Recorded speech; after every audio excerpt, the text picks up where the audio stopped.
I asked you about your relationship with technology, kind of tongue in cheek, because you didn't have the Chrome browser on your computer. Nope. And you gave me a thoughtful answer, and I actually wanted to ask you about this anyway.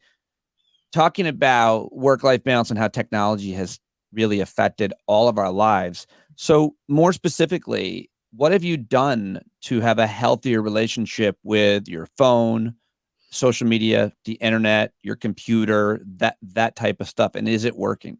Oh, it's such a great question. I mean, Pete, we could spend hours just talking about that and not even get to why we were supposed to have this conversation. But I actually really love that question, and I kind of want to broaden it out a little bit because it isn't really just about technology, right? I mean, in some ways, I think what we were saying before, and I'll repeat a little bit of what I was saying off air for the benefit of the listeners. I mean, at this point in human history, we have a very complicated relationship with technology as humans.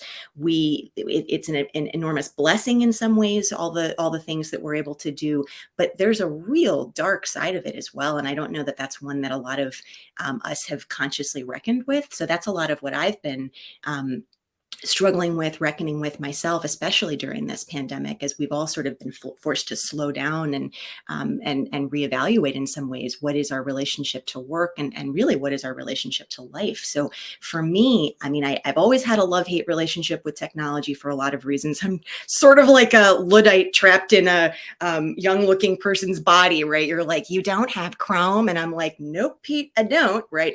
But that being said, I really I think did not say it quite like that. It was close. it was exactly like It that. was judgmental for sure. Don't get me wrong. And it just was wasn't quite that tone. But go ahead. Yes, yes, But exactly that. I think the bigger question, and this is especially true for people for whom technology is part of our work, and that's not true for everyone. That's also a very class-based divide, but especially for people who, like I do these days, work remotely. And so that means our work is in the computer or it's in the phone, right? The technology is the access point. Asking the question, what's your relationship to your technology, actually really starts to get into a bigger question, which is what is your relationship to your work? And so part of the reason I'm taking your very thoughtful question there and maybe giving you a longer answer than you were looking for is because it's personally speaking for myself, and I think there are a lot of people in this place. The past couple of years have been a real invitation for me to ask the question, who am I beyond my work?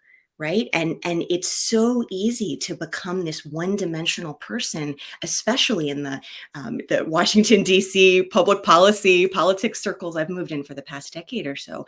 It's so easy to become a one-dimensional person who begins and ends with your work. And I really had lost touch with the parts of me that I think you know, and that maybe people who are close to me know, but which are more than my work. And so technology, and getting back to your question, right? Realigning my relationship to technology so that I'm not constantly on my phone, so that I'm not on Twitter all the time as I was, and so that I'm not constantly spending every minute that I have free catching up on email or whatever it is, has actually been really transformational for me. It is a journey. I am certainly not done yet. I'm not at a destination, but it's actually allowed me in a lot of ways to kind of pull my head up, look around and be like, oh man, look at this world that exists that is not in my phone. And that sounds silly, but that's actually been a lot of what the past couple of years have been for me.